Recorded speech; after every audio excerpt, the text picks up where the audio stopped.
महाराष्ट्र काय कर्नाटक काय सर्वांनी सबस्क्राईब करा खिलार महाराष्ट्राची शान आणि क्लिक करा बेल आयकॉनवर. एन्जॉय.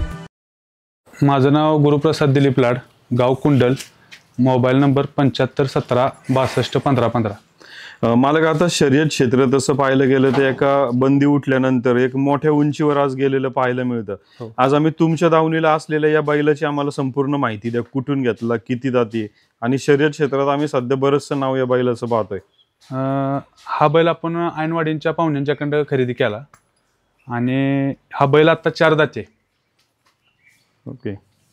आता शर्यत क्षेत्रामध्ये आम्ही तसं पाहायला गेलं तर आज बरीचशी बैल पळतात. पळताना बघतो, तर ह्या बैलाचं काय वेगळेपण आहे की जे तुम्ही सांगू शकता? ह्या बैलाचं वेगळेपण म्हणजे ह्या बैलाला माप, शरीरयष्टी सगळं जी शर्यतीसाठी लागतं तेवढं आहे आणि बैलाला शर्यतीचं रान उंची वगैरे असल्यामुळं गावचं चांगलं पाहायला. आता तसं पाहायला गेलं तर आता खिलार जातीतला एक बैल आम्ही तुमच्या दावणीला पाहतोय. आज तसं पाहायला गेलं तर शर्यत क्षेत्रामध्ये म्हैसुरी वासरं पण बरीचशी पळत असतात. म्हैसुरी वासरं आणि खिलार याच्यात काय फरक, म्हणजे कुठली वासरं टिकून किंवा लॉंग लाईफ असतात? काय आहे, म्हैसुरी वासरांचं वैशिष्ट्य म्हणजे म्हैसुरी वासरांची पळायची क्षमता थोडा कालावधी त्यांचा, आणि खिलार जातीचं वैशिष्ट्य म्हणजे जोपर्यंत शर्यत क्षेत्रात आहे तोपर्यंत टिकून पाळणार, ही खिलार जातीचं वैशिष्ट्य. त्यात जास्त जात म्हणजे धनगर खिलार जात. जसा हे वाण शरीर किंवा धनगर खिलार आहे तसं धनगर खिलारी जात शर्यत क्षेत्रात जास्त चालू आहे आता आणि ती टिकून पळते. आणि आता एक पाहिलं गेलं तर आज प्रत्येक जणाला वाटतं की आपण शर्यत क्षेत्रात यावं, आपला बैल पाळावा. तर आपला बैल पाळावा याच्यासाठी त्याची निवड लय गरजेची. कुठल्या प्रकारची वासरं, आता आम्ही तुमच्या दावणीला बरीचशी वासरं पाहतोय, तर ही निवड करताना कोणत्या गोष्टी तुम्ही काळजी घेता, काय बघता याच्यामध्ये? वासराची निवड करताना प्रथम वासरू खिलार मधलंच निवडलं पाहिजे. खिलार धनगरी खिलार मधला वासरू निवडलं पाहिजे. त्याचं शरीर, त्याची उंची, लांबी, त्याचा बांधा वगैरे सगळं बघून मग ते खरेदी केलं पाहिजे. आणि आता असं म्हणतात की वासरू आपण खरेदी केलं, पण ते खरेदी केल्यानंतर त्याचा आपल्या दावणीला आणल्यानंतर व्यायाम खुराक पण लय महत्वाचा असतो. मग काय तुम्ही त्याला काय देत असता? काही वेगळं देता का रेग्युलर असतं का काय असतं? नाही, आता वेगळं म्हणजे काय झालंय, आता आम्ही आपले पशुखाद्य जर बैलांना वापरायचं म्हटलं तर आपले पळसगावचे ते जनार्दन गाडगे आहेत, त्यांनी एक पशुखाद्य केले. ते पशुखाद्य आम्ही आता सगळ्या बैलांना खुराक म्हणून वापरतो. त्याचा रिझल्ट पण चांगला आहे.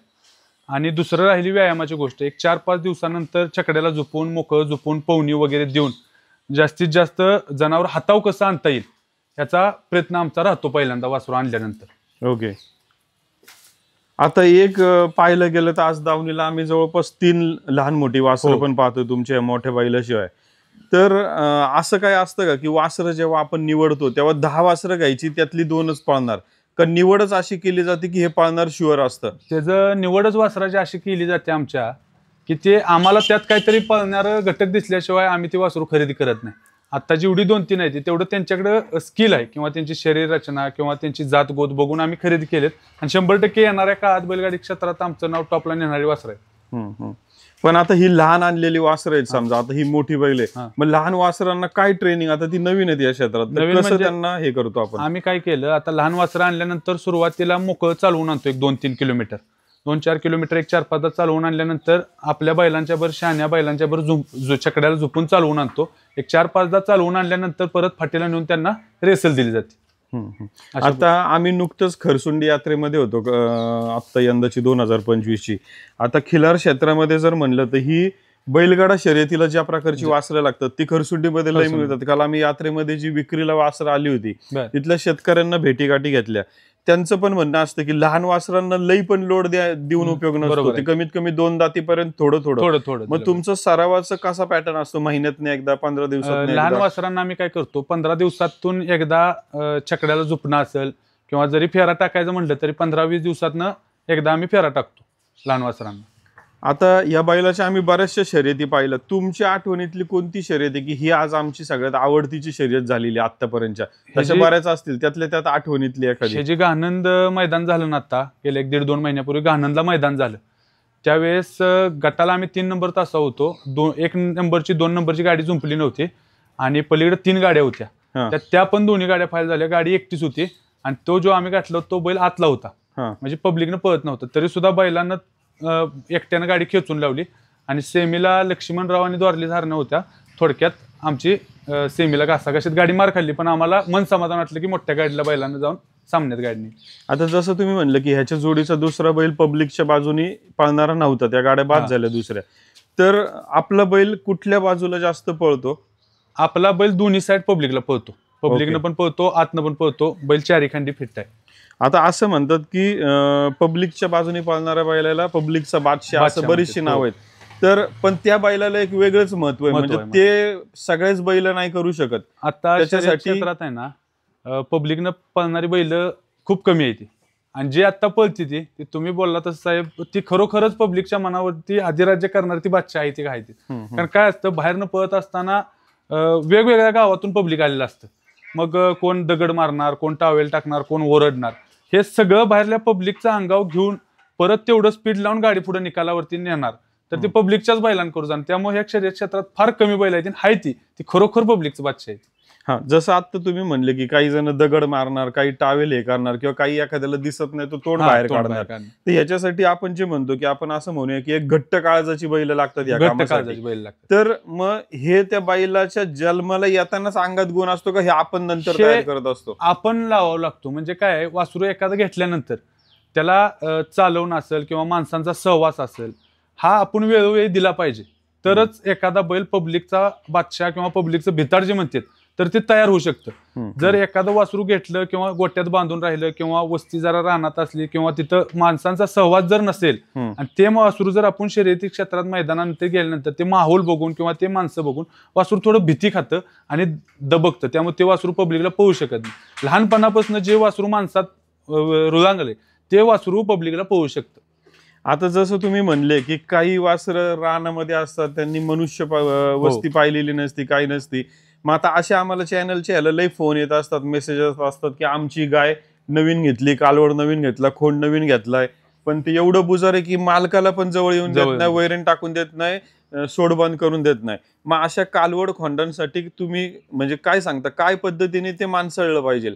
कमीत कमी मालक आणि 2-4 जणांच्या हातावर काय झालं पाहिजे? मालकानं जर वेळेस सकाळी गेल्यानंतर, जनावराजवळ गेल्यानंतर त्याला खुराक चारताना किंवा खुराक चारल्यानंतर त्याच्या अंगावरून हात फिरवणं असेल किंवा त्याच्या मायेनं त्याच्या शरीराचं त्याच्यासंग बोलून वगैरे त्याला हातात आलं पाहिजे. आता समजा जनावराला आपण जर असा हात फिरवला तर जनावर एकदम शांत थांबते किंवा मानवर करणार, काहीतरी करणार, मग ते जनावराला आपला वास लागल्यानंतर ते रुटीनवर येतं. ओके, मग त्याला जास्तीत जास्त माणसांनी सवय लावून हाताखाली घेणं किंवा गोंजरणं करावं. आता शर्यत क्षेत्र तसं पाहायला गेलं तर बंदी उठून 2-2.5 वर्षाचा काळ झालाय. मग आता बंदीचा काळ, बंदी उठली आणि आता इथून पुढचा काळ, पुढील काळात ह्याच्यासाठी अजून खिलारसाठी कसे चांगले दिवस असतील तुमच्या दृष्टिकोनातून? आज 2-2.5 वर्षानंतर बंदी उठली, त्यानंतर आज बैलगाडी क्षेत्रात जर बघायला गेलं तर तुम्ही म्हणला तसं मैसुरी वासरांच्या पेक्षा खिलार वासरांची एवढी मागणी वाढल्या आणि त्यांच्या रकमात तरी पूर्ण आभाळाला टेकल्यागत झाले. म्हणजे खरोखरच एखाद्या गरीब शेतकऱ्याचं देशी किंवा खिलार कसं उंचीवरती नेऊन ठेवतं एखाद्या गरीब क्षेत्राला, हे बऱ्यापैकी आता उदाहरण आहे. कारण बैलगाडी क्षेत्रात 50 लाख, 55 लाख, 60 लाख, 70 लाख एवढी फक्त किंमत झाली, ती फक्त खिलारचीच झाली. आणि इथून पुढच्या काळात एक काळ असा येणार की माणसांच्याकडे पैसे असणार, पण त्या वेळेस तेवढी मोठी वस्तू शेतकरी देणार नाही. त्या क्वालिटीचं तयार करणार शेतकरी. आणि शेतकऱ्याला प्रत्येक, आता तुमच्या चॅनेलच्या माध्यमातून आम्ही तुमच्या रोज मुलाखती वगैरे बघतो, तर तुम्ही एक एवढ्या उंचीवरती खिलार क्षेत्र नेऊन ठेवलंय की प्रत्येक माणसाला त्या गोष्टीची आवड वाटायला लागली आणि माणूस प्रत्येकी घरती एखादी देशी गाय सांभाळायला लागला. मागल्या 1-4-5 वर्षापूर्वी मला कळतंय, आमच्या ह्या गावात मोजून बोटाव मोजण्या एवढ्या 5 ते 6 गाय होत्या. आज आमच्या गावात 50 ते 70 गाय झाली. म्हणजे एवढं देशीचं आता हे वाढलंय. आता आम्ही तुमच्या दावणीला आलो तर एक विशेष गोष्ट आम्हाला पण आवडली की दावणीला एक गाय आहे, त्या गायीची 2 वेत झाली, तिचं वासरू आज तुमच्याकडे पळावमध्ये. त्या शर्यत क्षेत्रामध्ये प्रत्येकाने देखील एकतरी गाय सांभाळावी, या दृष्टिकोनातून काय सांगता, म्हणजे काय महत्व आहे की देशी गायला गोमाता दर्जा मिळालेला आहे आणि देशी गायचा सहवास जेवढा आपल्याला लाभल तर त्या सहवासातनं एक मिळणारा आनंद म्हणा किंवा त्या गायच्या मिळणाऱ्या पैदाशीतून एखाद्या गरीब कुटुंबाचं खरंच सोनं होणार. आणि देशी गाय जोपर्यंत आपल्या दावणीला आहे तोपर्यंत 1-2 वर्षात तरी त्या मालकाचं सोनं केल्याशिवाय राहणार नाही. त्यामुळे माझं मत आहे की प्रत्येकाने एखादी देशी गाय सांभाळावी. आता जसं तुम्ही मागाशी उल्लेख केला की शर्यत क्षेत्रामध्ये याच्या किमती आभाळाला टेकल्यात.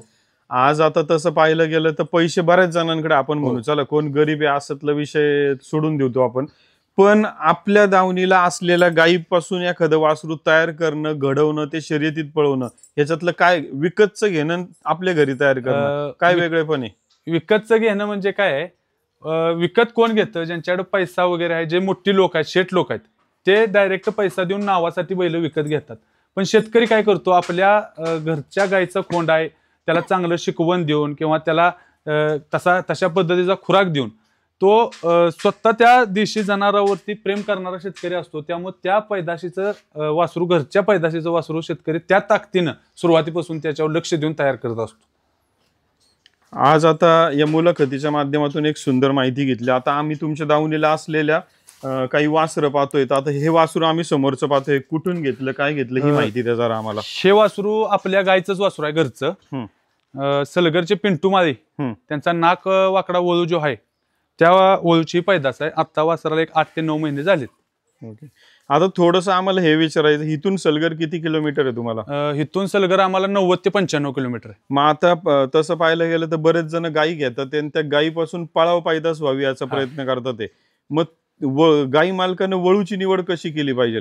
वळूची निवड करताना सर्वप्रथम वळूची उंची, वळूचं शरीर आणि वळूचा राग, जर खरंच त्या शर्यत क्षेत्रात एखाद्याला पैदास करायचे असेल तर वळूचा जास्तीत जास्त राग, त्याचा तापटपणा किंवा त्याची उंची, शरीर, त्याचा वाण बघून निवड करावी.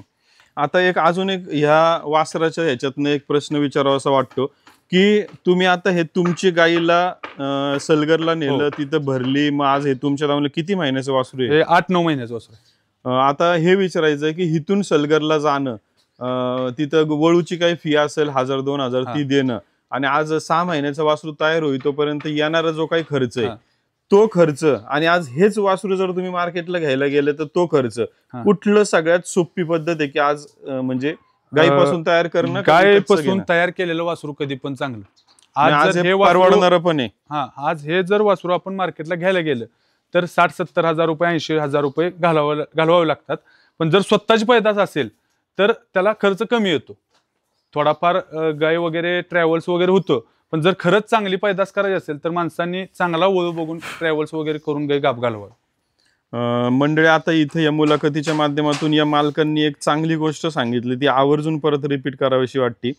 आता मालकांनी त्यांच्या दावणीला असलेल्या गायीला एक योग्य वळूची निवड केली आणि एक योग्य खोण त्यांच्याकडे जन्माला आला. ह्याच्यातनं त्यांनी हेच सांगितलं की आज आपण काय म्हणू, प्रत्येक जण म्हणतो की हा खेळ गरीबाचा राहिला नाही, ह्याचा नाही. ह्यांचं एक उत्तम उदाहरण आहे की ह्यांनी ह्यांच्या गायीला दाखवलं आणि आज त्यांनी एक स्वतः कमी पैशामध्ये एक चांगलं वासरू शर्यतीचं तयार करतात. तुम्ही पण विकतचं वासरू घेऊन ते मोठा खर्च आवडव्य करण्यापेक्षा तुमची कॅपॅसिटी असेल, वेळ नसेल तर करा नक्की, पण ही गाय असणं, गायीला वळू दाखवून तयार करणं हे एक वेगळंच आनंद आहे, तो नक्कीच घ्या. आता आपण त्यांच्या दावणीला असलेली गाय आणि इतर बैलांची, वासरांची पण माहिती घेऊया. आता शर्यत क्षेत्रामध्ये गाय ही प्रत्येकाने सांभाळली पाहिजे. मालक, आता आम्ही तुमच्या दावणीला ही एक गाय जातीवंत पाहतोय, तर किती वेत झाली, दूध किती आणि कशा प्रकारची वासरं ही देते? ह्या गाईचं आता एक 4 वेत झाली. सकाळचं 1 लिटर 2 लिटर आणि संध्याकाळचं 1 लिटर 2 लिटर आपण वासराला पाजून दूध काढतो. ओके. आता ही गाय कुठून घेतली? का तुम्ही कालवड असताना का मोठी गाय घेतली? ही गाय आपण पेडगावपाशी पळस गाव आहे, तिथून गाय शेतकऱ्यापासूनच आणली होती. आज तसं पाहायला गेलं तर जसं आपलं शर्यतीमध्ये जेवढं बैलांना महत्व आहे, तर त्याचबरोबर गायीचं पण महत्व हे तेवढंच मुख्य आहे. गायीचं शर्यत क्षेत्रात पहिल्यांदा सुरुवातीला गायीचंच महत्व जास्त आहे, कारण तशा पद्धतीचं वासरू टाकणारी गाय जर दावणीला असेल तरच शर्यत क्षेत्रात नाव होत राहतं. ओके, धन्यवाद मालक. आता आम्ही तुमच्या दावणीला याच गायीचं एक 2 दाती मोठा खोंड पाहतोय की जो शर्यत क्षेत्रामध्ये तो बैल चांगलं काम करताना आम्ही पाहतोय. तर कोणता बैल दाखवला होता आज, कशा पद्धतीने त्याचं काम तुम्ही आम्हाला पाहायला मिळतंय? हा बैल ज्यावेळेस आपल्या दावणीला झाला त्यावेळेस आपण 2 महिन्याची गाभणच गाय आणली होती. त्यावेळेस आपण त्याच्यानंतर 5-6 महिने गायचं चांगल्या पद्धतीचं संगोपन केलं आणि त्यातून ही पहिली गायची आपल्या दावणीची पैदास. ओके. आता आम्ही तुमच्या दावणीला हे एवढं पाहिलं, खुराक पण तुम्ही सांगितला, वैरण सांगितली, तर जेव्हा गाईला जेव्हा वासरू जन्माला येतं तेव्हा असं म्हणतात 5-6 महिने वासराला गाईचं दूध जास्तीत जास्त जसं त्याला पचल दिलं पाहिजे, तर ते जास्त त्या दृष्टिकोनातून महत्वाचं आहे. तर त्याच्याबद्दल काय सांगता वासरू तयार होण्यासाठी? म्हणजे गाईचं दूध तर वासरांना तुम्ही बोलला त्याप्रमाणे 6-7 महिने मिळालंच पाहिजे. आणि गाईचं दूध बंद झाल्यानंतर त्याची तिथून पुढं एक 4-5 महिन्यात चांगलं संगोपन किंवा त्याच्या चांगल्या खुराकावरती लक्ष देणं फार गरजेचं आहे. कारण एकदम जर गाईचं दूध बंद झालं तर थोडं वासरांची हलगर्जीपणा होतो. त्यामुळे गाईचं दूध बंद झाल्यानंतर त्याला वगैरे, आता आम्ही ह्याला गाईचं दूध बंद झालं त्यावेळेस आम्ही ह्याला एक 3 ते 4 महिने शेळीचं दूध पाजले. आता दूध तुम्ही शेळीचं पाजलं, इथे एक असं विचार, दूध म्हशीचं आहे, जर्शीचं आहे, इतर गाईचं पण आहे, मग तुमच्याकडं शेळीचं देण्यामागं काही असं वेगळं? शेळीचं देण्यामागं म्हणजे काय, आमच्या भागात धनगर समाजात शेळ्याचं प्रमाण जास्त असल्यामुळं त्या बऱ्याच शेळ्या रानवाने हिंडायला जातात. तर त्या हिंडणाऱ्या शेळी अनेक प्रकारच्या वनस्पती खातात. त्या वनस्पतीतून ते सगळं जे वनस्पतीचा अर्क आहे ते दुधातून उतरतो आणि जनावराला पचाय पण कमी फॅटचं चांगलं दूध, म्हणून आम्ही शेळीच्या दुधाची निवड केली आणि त्याला एक 3 ते 4 महिने पाजलं. धन्यवाद मालक. आता आम्ही तुमच्या दावणीला अजून 2 वासरं पाहतोय. त्यातलं आता हे समोरचं पांढरं कोसा वासरू, ते देखणे पण आहे, त्याचं तेवढंच चांगलं आहे. खिलार क्षेत्रामध्ये जेव्हा बैल मैदानावरती पळत असतो तेव्हा त्याच्या पळाबरोबर त्याचा देखणेपणा पण एक प्रेक्षकांचं काय म्हणू आपण एक वेगळं आकर्षण असतं. तर त्याच्याबद्दल काय सांगता आम्हाला? ह्या वासराची शरीराची जी ठेवण आहे ते पूर्ण जसा घोडा असतो ना त्या पद्धतीची ह्याची शरीराची ठेवण असेल, कातन असेल किंवा ह्याचं तोंडाची लांबी असेल, तर हे पूर्ण म्हणजे एखाद्या प्रेक्षकांना असं आकर्षित करणारं आमच्या दावणीचा हा खोंड आहे. मंडळी, आता या मालकांच्या आपण हे प्रश्न विचारला, मालकांनी पण चांगलं उत्तर दिलं. आज तसं पाहायला गेलं तर शर्यत क्षेत्र एक चांगल्या उंचीवर जात असताना तिथं चांगल्या प्रकारची ब्रीडिंग केलेली वासरं घेऊन तयार करणं, त्यांना सराव देणं आणि ती प्रेक्षकांना पाहण्यासाठी मैदानावरती असणं, याचा एक वेगळाच आनंद हा आपण शर्यतीच्या मैदानांवरती घेत आलेलो आहे. आणि जास्तीत जास्त कशी चांगली वासरं आपली देखणेपणासोबत त्याचं बाकीच्या गोष्टी पण आपण पाहतच असतो. योग्य वळूकडून योग्य ब्रीडिंग करून चांगल्या प्रकारची अशी वासरं आपण आवर्जून पुढील काळामध्ये पाहण्यासाठी जास्तीत जास्त तुम्ही या खिलार क्षेत्राचा अभ्यास तुम्ही स्वतः करा. आणि अशाच प्रकारे या मुलाखतीच्या माध्यमातून या मालकांची आपण बरीचशी माहिती घेतली. मालक, आम्हाला तुमचं नाव, गाव आणि फोन नंबर आणि हे कुठं आहे तुमचं गाव ते सांगा. माझं नाव गुरुप्रसाद दिलीप लाड, गाव कुंडल, पलूस तालुक्यातील हे कुंडल गाव आहे. माझा मोबाईल नंबर 7517 62 1515. ठीक आहे, धन्यवाद मालक. हो. खिल्लार महाराष्ट्राची शान, खिल्लार महाराष्ट्राची शान.